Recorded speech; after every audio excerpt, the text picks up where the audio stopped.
Matt and Susan Drake had been searching for a fresh start, and the house on Elmwood Lane seemed like the perfect place to find it. Tucked away in a quiet suburban neighborhood, the two-story home offered everything they'd been longing for: space, privacy, and a sense of stability. The backyard was the true selling point, a lush, sprawling piece of land lined with tall oaks and maple trees, offering shade and tranquility. Susan, a passionate botanist and lecturer at a local college, immediately envisioned the yard as a vibrant garden, while Matt, a financial analyst with a sharp mind for strategy, saw it as the perfect retreat from the relentless grind of his work. They moved in on a crisp autumn day, carrying boxes filled with their lives and memories. The move symbolized not just a relocation, but a reinvention. The past few years had tested their resilience. A devastating personal loss had left cracks in their once rock-solid relationship. But this house, with its sunlit rooms and promises of quiet evenings, was supposed to heal those wounds. It was meant to be their sanctuary, a place where they could rebuild and finally move forward. From the start, Susan threw herself into transforming the backyard. She spent hours researching soil types and planting schedules, sketching out ideas for flower beds and vegetable patches. Matt would watch her from the kitchen window as she knelt in the dirt, hands smudged with soil, her face lit up with excitement. It was the happiest he had seen her in months, and he took solace in the fact that this new chapter seemed to be working for both of them. It wasn't long before the Drakes became aware of the Homeowners Association, or HOA. At first, it seemed benign, just the usual reminders in the mailbox about neighborhood rules and upcoming community meetings. Matt, ever the pragmatist, skimmed through the pamphlets and shrugged them off. Susan wasn't as dismissive. She read through the documents carefully, noting some of the more peculiar rules, like the exact shade of beige mailboxes needed to be painted, or the monthly lawn height inspections. Typical suburban bureaucracy, Matt joked one evening as Susan frowned over the papers. They both agreed to follow the rules as much as necessary to avoid trouble, but didn't think much more of it. Then, one morning, everything changed. Susan was up early, as usual, tending to her garden when she heard the low rumble of machinery. She paused, trowel in hand, and looked toward the edge of the backyard. Through the morning haze, she saw a group of workers unloading materials from a truck. At first, she thought they might be contractors hired by a neighbor, but when one of the men began digging into the ground near her flower beds, alarm bells went off in her head. "Excuse me," Susan called out, striding toward them. The workers barely looked at her, continuing to hammer stakes into the ground. "What are you doing? This is private property." Her voice rose, but the men didn't stop. One of them finally turned to face her, holding a clipboard. He was tall and broad-shouldered, with an indifferent expression that matched his curt reply. "We're installing a safety barrier, Mom. HOA directive," he said, as if that explained everything. Susan's heart skipped a beat. "A safety barrier? Through my backyard? I didn't authorize this." The man shrugged, clearly uninterested in her protests. "You'll need to take it up with the HOA. We're just following orders." By the time Matt came outside to see what was happening, the workers had already unrolled several feet of heavy, industrial-grade fencing. The sight of thick, black wire studded with sharp barbs cutting across the middle of their yard filled him with a cold anger. He strode up to the man with the clipboard, demanding answers, but received the same dismissive response: "Talk to the HOA." Matt was not the kind of man to back down from a challenge. He demanded the workers stop immediately, threatening legal action if they didn't. The foreman gave him a wary look but signaled his crew to pause. "You've got until the end of the day to get this sorted out," the foreman said before walking back to his truck. Susan, still shaken, turned to Matt. "What the hell is going on? They can't just come in and do this, can they?" "They can't," Matt replied, jaw tight, "not legally, but we're going to find out what's behind this." The couple immediately called the HOA office, but their attempts to get a straight answer were met with vague assurances and deflections. The receptionist, a woman with a clipped tone, informed them that the fence was part of a new community safety initiative designed to protect residents from unspecified threats. When Matt pressed for more details, she told him to bring his concerns to the next HOA meeting, which was scheduled for the following week. Until then, I suggest you don't interfere with the installation, she added sharply before hanging up. The Drakes were left with more questions than answers.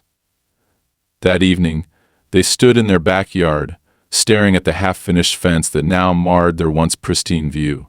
The industrial spikes gleamed menacingly in the fading light, a stark contrast to the soft greens and yellows of Susan's garden. The fence wasn't just an eyesore, it was an intrusion, a violation of the peace they had worked so hard to build. "This doesn't feel right," Susan said quietly, her arms crossed tightly against the chill in the air. "It's not just about safety. There's something else going on." Matt nodded, his mind racing with possibilities.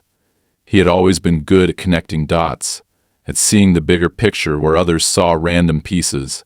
And something about this situation didn't add up. Why was the HOA so secretive about the project? Why hadn't they been notified beforehand?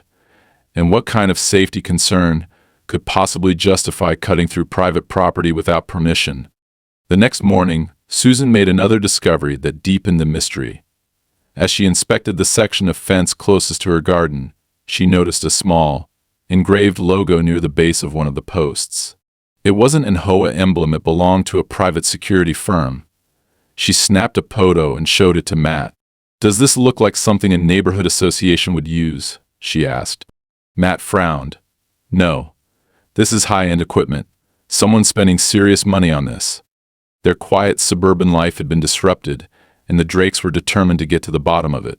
Little did they know, this was only the beginning of a much larger battle, one that would test their resolve, their intelligence, and their unity as a couple. Matt didn't waste any time. The moment he saw the fencing crew return the next morning to continue their work, he grabbed his phone and started making calls.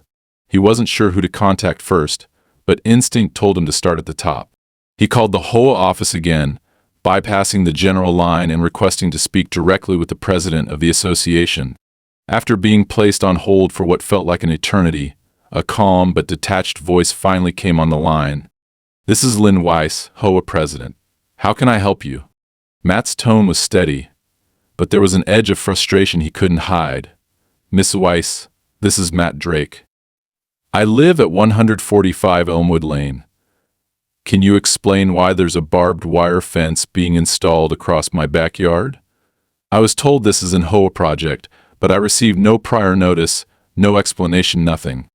There was a brief pause on the other end of the line before Lynn replied. "Mr. Drake, the fence is part of a community safety initiative recently approved by the HOA board. It's designed to address certain concerns in the neighborhood and ensure the safety of all residents." Matt frowned, his grip tightening on the phone. "What concerns exactly? And why does this involve cutting through private property without permission? This is my backyard, and I didn't agree to any of this." Lynn's tone remained annoyingly calm. "The safety measures are part of a larger plan that was outlined in the last HOA meeting. Notices were sent to all residents." "I didn't receive any notice," Matt shot back. "And even if I had, I would never have agreed to something like this.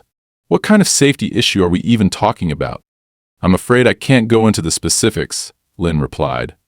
"The details of the initiative are confidential." Matt's frustration boiled over. "Confidential? This isn't a military operation, it's a suburban neighborhood. You can't just take over private property under the guise of safety without giving homeowners clear information." "Mr. Drake," Lynn interrupted, her voice sharpening slightly, "the HOA operates under the authority granted by the community charter. All decisions made by the board are legally binding. If you have concerns, I suggest you attend the next HOA meeting, where we can discuss this further." Before Matt could argue further, the line went dead. He stared at his phone in disbelief, a mix of anger and confusion swirling in his mind.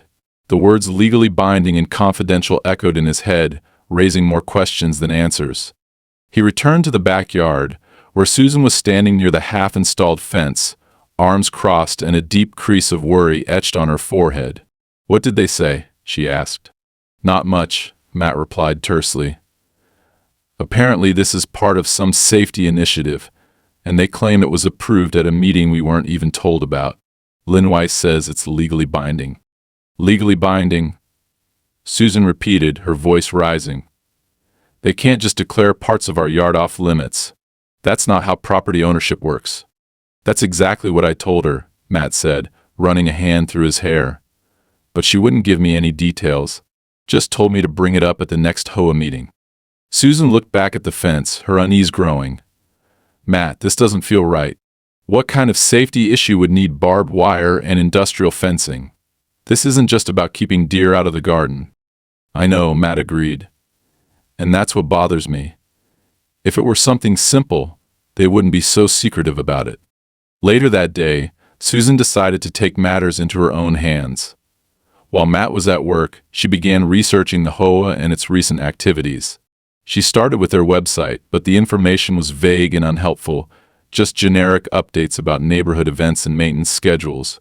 Frustrated, she dug deeper, searching for news articles or public records that might shed light on the association's recent projects.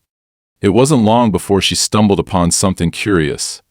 An article from a few months ago mentioned a partnership between the HOA and a private security firm called Vanguard Protective Services.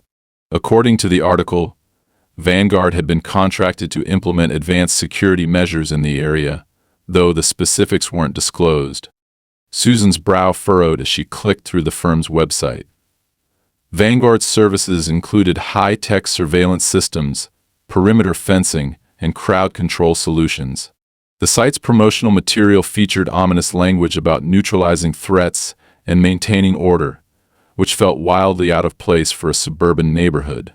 She called Matt as soon as she had the chance, her voice urgent. Matt, I think I found something. The HOA is working with a security company called Vanguard Protective Services. Their website makes them sound like they belong at a military base. Not here. Vanguard Protective Services? Matt repeated, his tone skeptical. What are they doing in a place like this? I don't know, Susan admitted, but it explains the fence. This isn't something the HOA would install on their own. Vanguard must be behind it. Matt sighed heavily. Great. So now we're dealing with a private security firm on top of the HOA. This just keeps getting better. That evening, the Drakes decided to confront the situation head-on. They walked over to their closest neighbor, a retired couple named the Petersons, to see if they knew anything about the fence.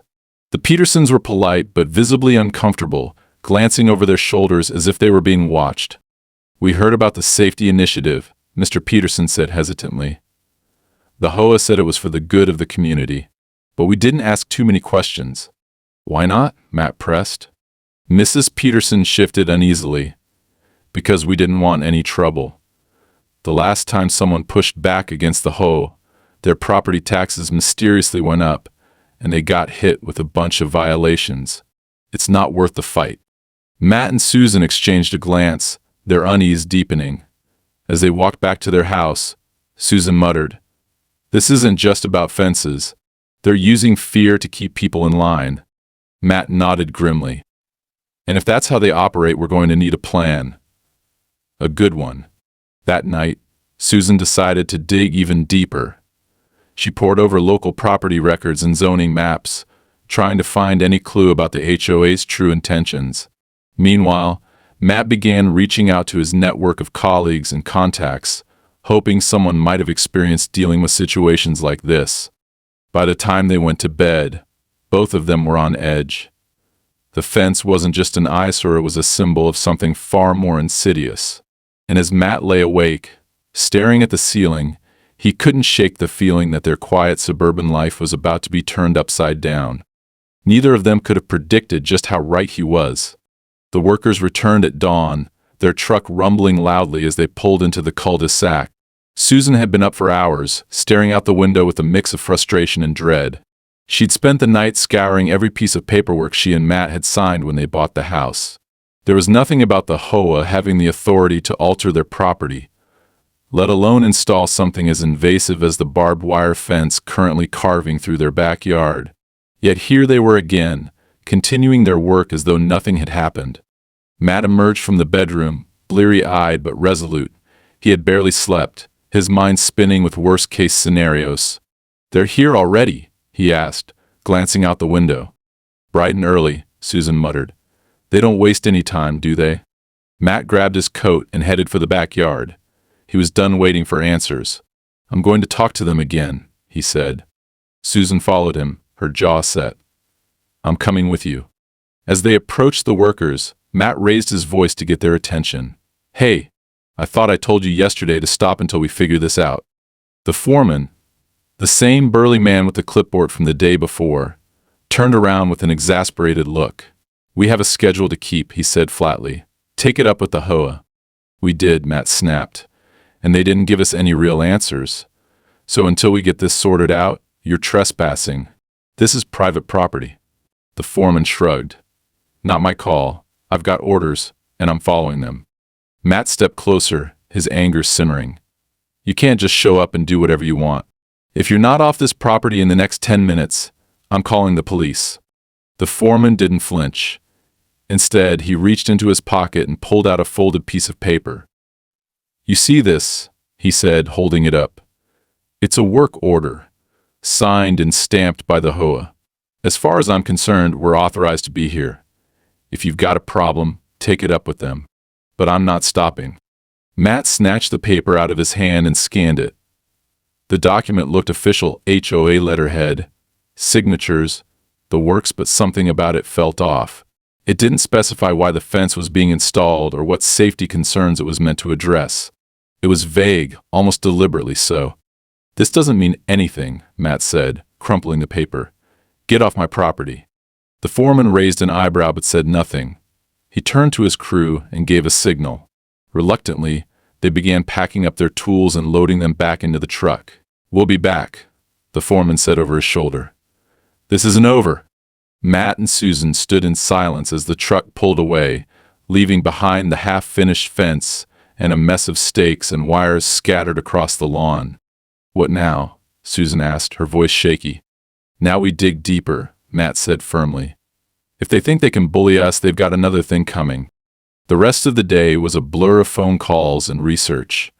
Matt reached out to a real estate attorney he knew from college, explaining the situation and sending over photos of the fence and the work order.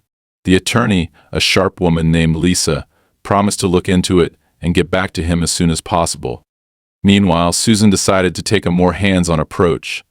She grabbed her camera and walked along the length of the fence, documenting every detail: the stakes, the wiring, the strange logo engraved on one of the posts.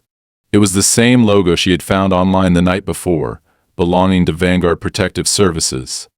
As she reached the far end of the fence, something caught her eye. A small, freshly dug hole near the base of one of the stakes. Inside was a bundle of wires, partially buried but still visible. Susan knelt down for a closer look and realized they weren't ordinary wires, they were part of some kind of electronic system. Matt, she called, her voice sharp with urgency. He came running, his face pale from hours of stress. What is it? Look at this, Susan said, pointing to the wires. This isn't just a fence. It's connected to something. Matt crouched beside her, his brow furrowed. What the hell is this? A power source? A monitoring system? I don't know, Susan admitted. But it's not normal, and it's definitely not just for safety. Matt took a photo of the wires and sent it to Lisa. He included a message. What kind of fence has electronics built into it? By evening, Lisa called back with her initial findings. You're right to be suspicious, she said. That work order? It's legally shaky at best.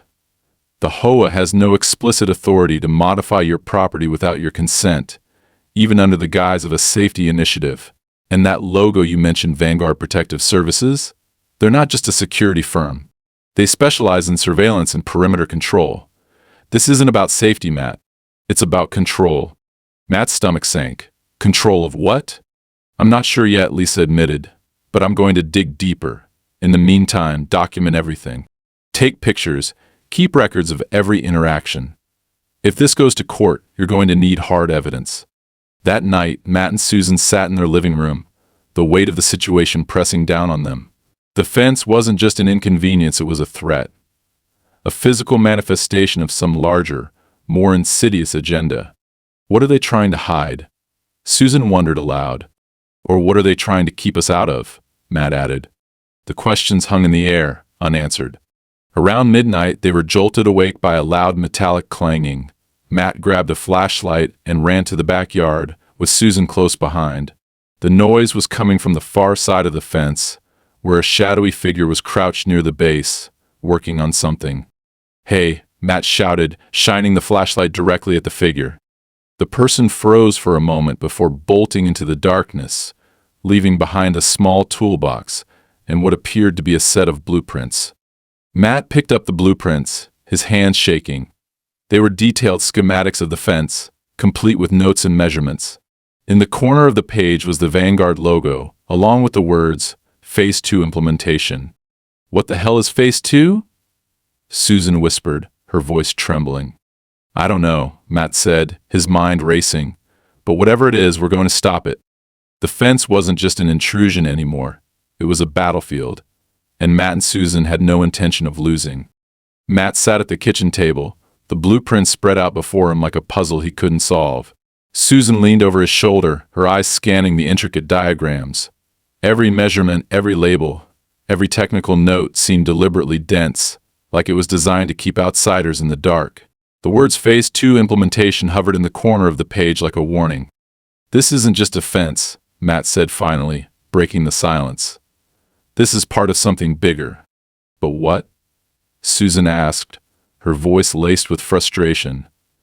What could they possibly be planning that requires wiring, surveillance, and barbed wire cutting through people's backyards? "This isn't a military base, it's a neighborhood." Matt didn't answer. His mind was already racing, connecting dots that didn't seem to fit. The partnership with Vanguard Protective Services, the vague language from Lynn Weiss, the electronic components embedded in the fence, it all pointed to something more sinister than simple community safety. But the full picture still eluded him. They decided to take the blueprints to Lisa, the real estate attorney Matt had contacted earlier. The next morning they met her at her office, a modest space filled with filing cabinets and legal texts. Lisa examined the documents carefully, her sharp eyes narrowing as she traced the lines and symbols with her finger. "These are not standard construction plans," she said after a long silence. "Whoever designed this has resources and experience. Look here." She pointed to a cluster of symbols near the center of the blueprint. "This isn't just wiring, it's a sensor grid. These are motion detectors, and if I'm reading this correctly, they're designed to feed data into a centralized system." "A centralized system?" Matt repeated. "Surveillance," Lisa explained. "This fence isn't just about keeping people out or in. It's about monitoring movement. Whatever this Phase 2 is, it involves gathering information in real time." Susan's face paled. Why would a neighborhood HOA need surveillance like this? Who are they watching? Lisa leaned back in her chair, her expression grim. "I don't think it's the HOA. Vanguard Protective Services is driving this, and the HOA is just a convenient cover. My guess? Someone higher up is using this neighborhood as a testing ground." "For what?" Matt asked, his voice hardening. Lisa hesitated before answering. "That's what we need to find out. But if you're going to fight this, you need more than speculation. You need proof, solid, undeniable proof that this fence and whatever comes next is illegal." Matt nodded, determination settling in his chest like a heavy weight. "Then we'll get it." That evening, Matt and Susan returned home with a renewed sense of purpose. They spent hours poring over every document they had, property deeds, HOA, bylaws, meeting minutes they managed to find online. The more they dug, the more inconsistencies they uncovered. For one, the HOA bylaws made no mention of any authority to install structures on private property without explicit consent. Furthermore, the meeting minutes from the past year contained no references to a Phase 2 initiative or any partnership with Vanguard. It was as if the entire project had been orchestrated off the books. As they worked late into the night, Susan's phone buzzed with a message.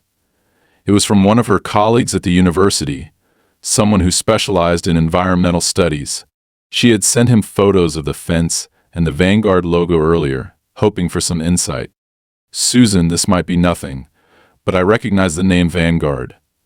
They've been involved in a lot of shady projects lately, mostly land acquisitions disguised as security operations. I'll keep digging and let you know if I find anything else." Susan read the message aloud, and Matt's jaw tightened. "Land acquisitions," he muttered. "So this is about money." "It always is," Susan replied bitterly.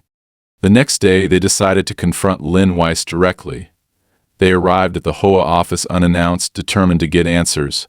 The receptionist, a young woman with a strained smile, tried to stall them, but Matt wasn't in the mood for pleasantries. "We're not leaving until we speak to Lynn," he said firmly. Reluctantly, the receptionist led them to a small conference room where Lynn was already waiting. She sat behind a polished wooden table, her hands folded neatly in front of her. Her expression was calm, almost smug, as if she had been expecting them. "Mr. and Mrs. Drake," she said smoothly, "what can I do for you?" Matt wasted no time. He dropped the blueprints on the table in front of her. "You can start by explaining this." Lynn glanced at the documents but didn't seem surprised. "Where did you get these?" she asked. "That's not the point," Matt snapped. "The point is that you're installing a surveillance system in people's backyards and hiding it behind vague claims about community safety. We want answers, and we want them now." Lynn's smile didn't falter. "Mr. Drake, I understand your concerns, but you're misunderstanding the situation. This project is entirely legal and was approved by the HOA board." "We've reviewed the bylaws," Susan interjected. "There's nothing in them that gives you the authority to do this. And there's nothing in the meeting minutes about this project being approved."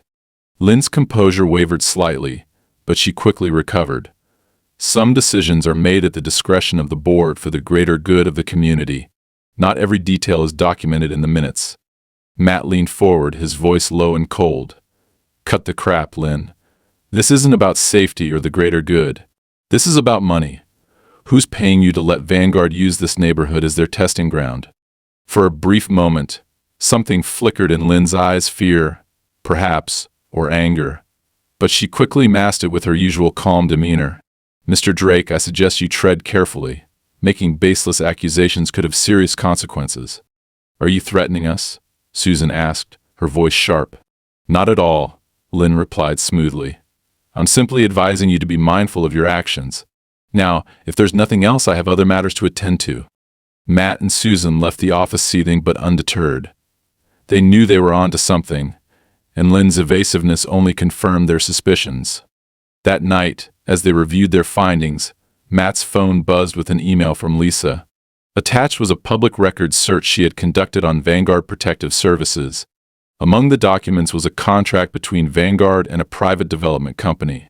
The company had plans to purchase large swaths of land in suburban areas, using security concerns as a pretext to drive down property values and force residents to sell. "This is it," Matt said, his voice grim. "They're trying to push us out." Susan stared at the document, her fists clenched. "Over my dead body," she said. The Drakes had found their proof. Now they just had to figure out how to use it. The air in the house was heavy with tension as Matt and Susan prepared for what felt like the next phase of their battle. They'd pieced together enough of the truth to know the stakes were higher than they'd anticipated. Vanguard Protective Services wasn't just helping the HOA install fences, they were part of a larger scheme to devalue the neighborhood, drive out homeowners, and hand the land over to a private development company. The plan was as cold and calculated as it was infuriating. But now that they knew what was happening, the Drakes were determined to stop it. The morning after their confrontation with Lynn Weiss, Matt woke to the sound of heavy boots crunching on gravel. He sprang out of bed and looked out the window. A group of workers, different from the original crew, was unloading materials from a black van parked on the street. They wore dark uniforms with no visible logos, their movements quick and efficient. As Matt squinted to get a better look, one of the men glanced up at the window. Their eyes met for a split second before the man turned back to the others, saying something Matt couldn't hear. "Matt, what is it?" Susan asked, coming up behind him. "They're back," he said grimly. "And these guys aren't the usual crew." Susan's face tightened. "Do you think they're from Vanguard?" "Almost definitely," Matt replied. "We need to find out what they're doing." Throwing on a jacket, Matt headed outside, Susan close behind. The men ignored them at first, continuing to unpack large metal panels and cylindrical devices that looked disturbingly like high-tech surveillance equipment.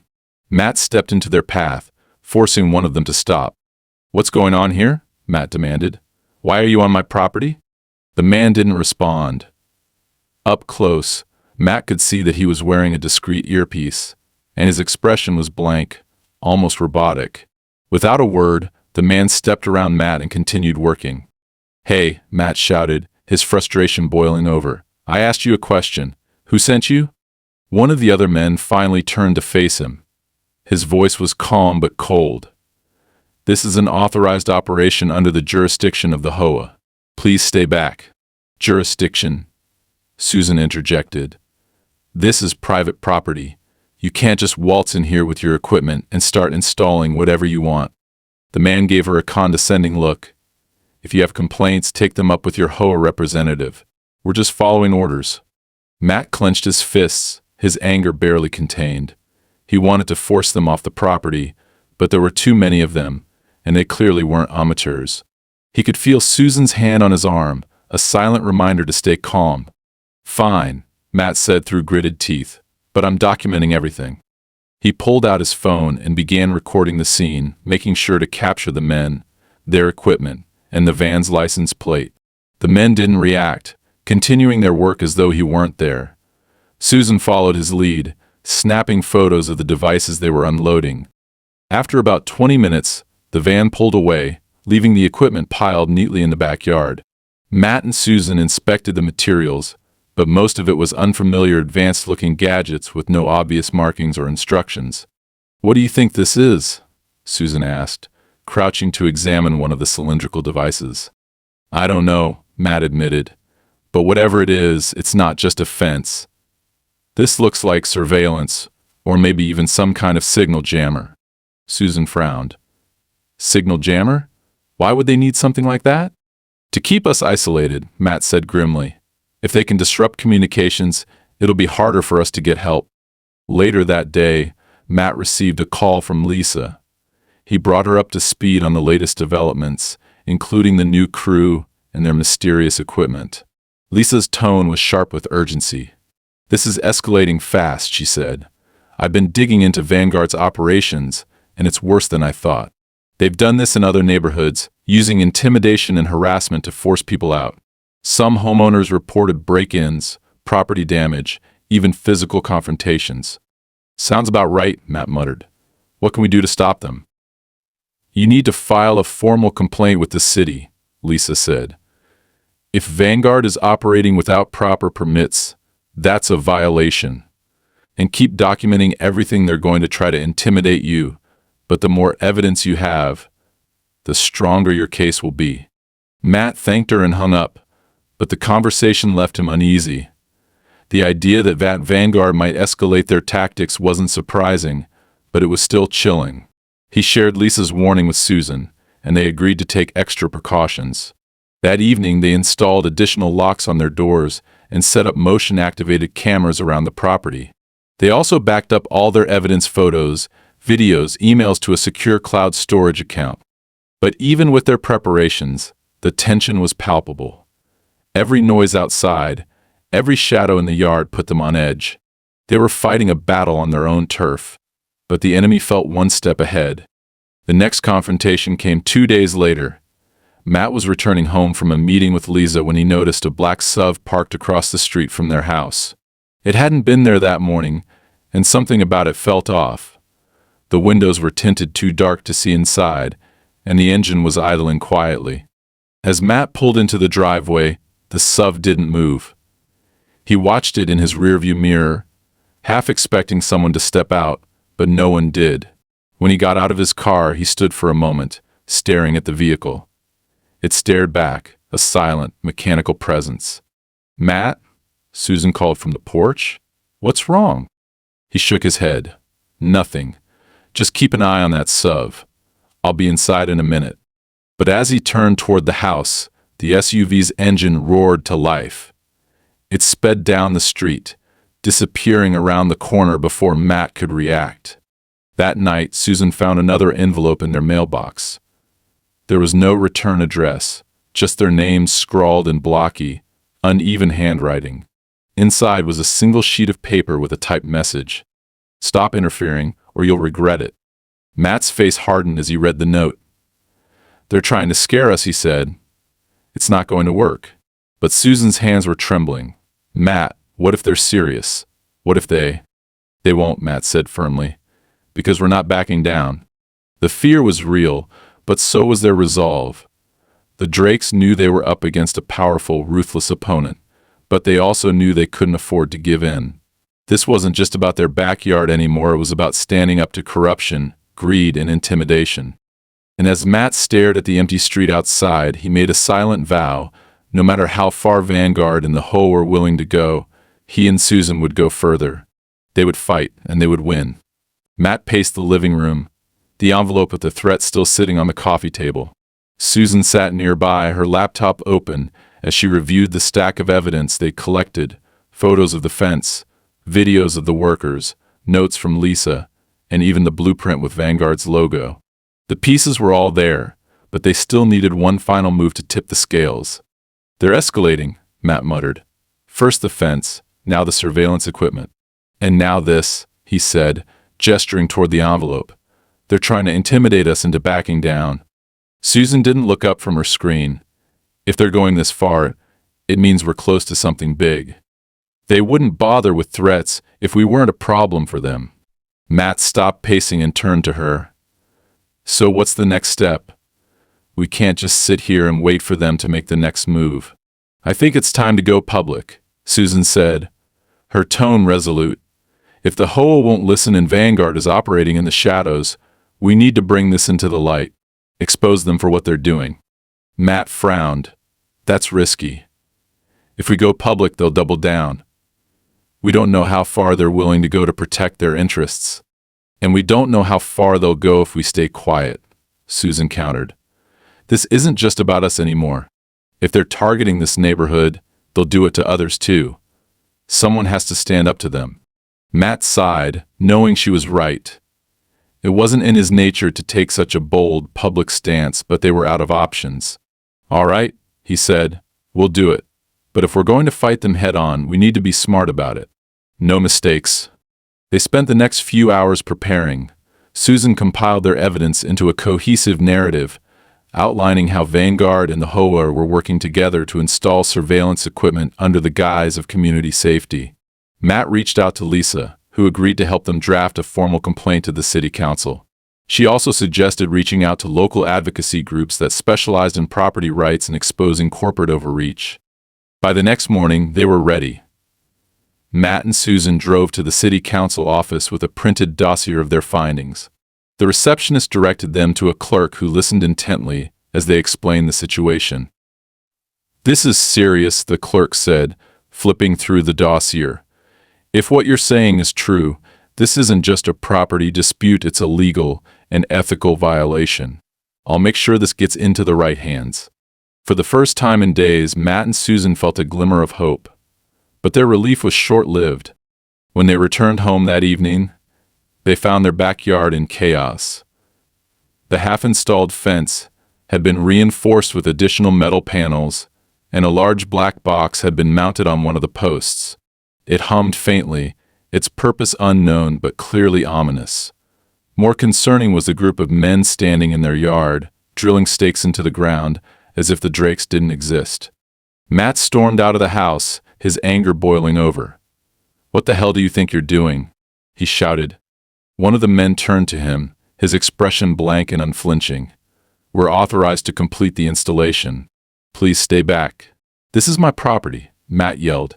"You have no right to be here." The man stepped closer, his tone calm but menacing. "This is part of a community safety initiative. Any interference will result in consequences." Matt clenched his fists, his blood pounding in his ears.